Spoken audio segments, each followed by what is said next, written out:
पंचसप्ततितमोऽध्याय। दमयंती के आदेश से केशनी द्वारा बाहुक की परीक्षा तथा बाहुक का अपने लड़के लड़कियों को देखकर उनसे प्रेम करना। बृहदश्व मुनि कहते हैं, युधिष्ठिर, ये सब सुनकर दमयंती अत्यंत शोकमग्न हो गई।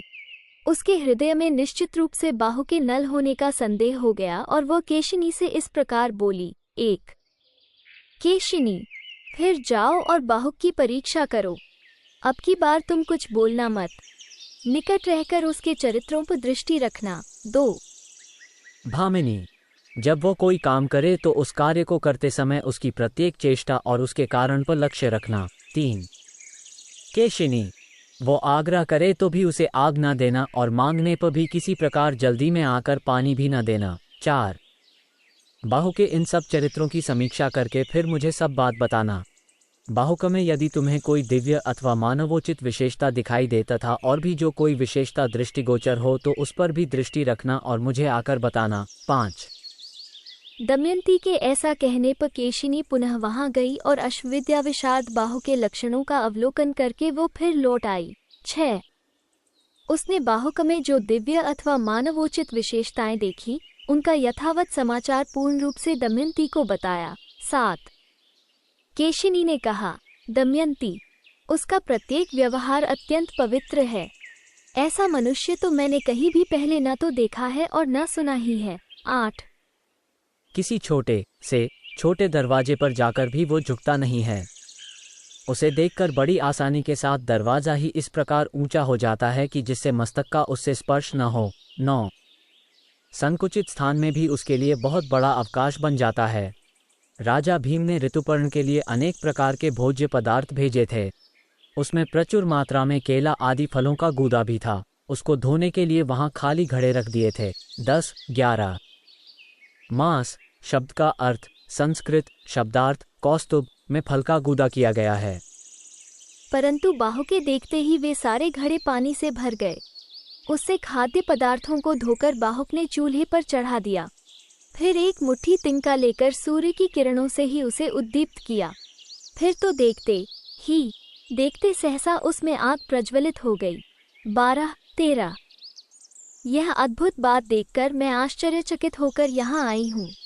बाहुक में एक और भी बड़े आश्चर्य की बात देखी है। 14 शुभ है, वो अग्नि का स्पर्श करके भी जलता नहीं है। पात्र में रखा हुआ थोड़ा सा जल भी उसकी इच्छा के अनुसार तुरंत ही प्रवाहित हो जाता है। 15 एक और भी अत्यंत आश्चर्यजनक बात मुझे उसमें दिखाई दी है। वो फूल लेकर उन्हें हाथों से धीरे धीरे मसलता था। हाथों से मसलने पर भी वे फूल विकृत नहीं होते थे अपितु और भी सुगंधित और विकसित हो जाते थे। ये अद्भुत लक्षण देखकर मैं शीघ्रतापूर्वक यहाँ आई हूँ। 16 17 बृहदश्व मुनि कहते हैं, युधिष्ठिर, दमयंती ने पुण्यश्लोक महाराज नल की सी बाहुक की सारी चेष्टाओं को सुनकर मन यह निश्चय कर लिया कि महाराज नल ही आए हैं।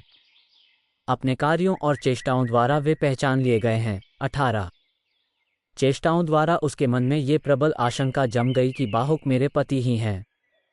फिर तो वो रोने लगी और मधुर वाणी में केशिनी से बोली, सखी, एक बार फिर जाओ और जब बाहुक असावधान हो तो उसके द्वारा विशेष विधि से उबालकर तैयार किया गया फलों का गूदा रसोई घर में से शीघ्र उठा लाओ। केशिनी दमयंती की प्रियकारिणी सखी थी। वो तुरंत गई और जब बाहुक का ध्यान दूसरी ओर गया तब उसके उबाले हुए गरम फलों के गूदे में से थोड़ा सा निकालकर तत्काल ले आई। 19 21 कुरुनंदन, केशिनी ने वो फलों का गूदा दमयंती को दे दिया। उसे पहले अनेक बार नके द्वारा उबाले हुए फलों के गूदे के स्वाद का अनुभव था। 22 उसे खाकर वो पूर्ण रूप से इस निश्चय पर पहुंच गई कि बाहुक सारथी वास्तव में राजा नल है। फिर तो वो अत्यंत दुखी होकर विलाप करने लगी। उस समय उसकी व्याकुलता बहुत बढ़ गई। भारत, फिर उसने मुंह धोकर केशिनी के साथ अपने बच्चों को बाहु के पास भेजा। बाहुक रूपी राजा नल ने इंद्रसेना और उसके भाई इंद्रसेन को पहचान लिया और दौड़कर दोनों बच्चों को छाती से लगाकर गोद में ले लिया। देवकुमारों के समान उन दोनों सुंदर बालकों को पाकर निष्ठराज नल अत्यंत दुखमग्न हो जोर से रोने लगे। उन्होंने बार बार अपने मनोविकार दिखाए और सहसा दोनों बच्चों को छोड़कर केशिनी से इस प्रकार कहा। 23 26 भद्रे, ये दोनों बालक मेरे पुत्र और पुत्री के समान हैं, इसीलिए इन्हें देखकर सहसा मेरे नेत्रों से आंसू बहने लगे। 27। भद्रे, तुम बार बार आती जाती हो, लोग किसी दोष की आशंका कर लेंगे और हम लोग इस देश के अतिथि हैं, अतः तुम सुखपूर्वक महल में चली जाओ। 28। इति श्रीमहाभारते वनपर्वणि नलोपाख्यान पर्वणि कन्यापुत्र दर्शने पंचसप्ततितमोऽध्याय। 75। इस प्रकार श्रीमहाभारत वनपर्व के अंतर्गत नलोपाख्यान पर्व में नल का अपनी पुत्री और पुत्र के देखने से संबंध रखने वाला 75वां अध्याय पूरा हुआ। 75।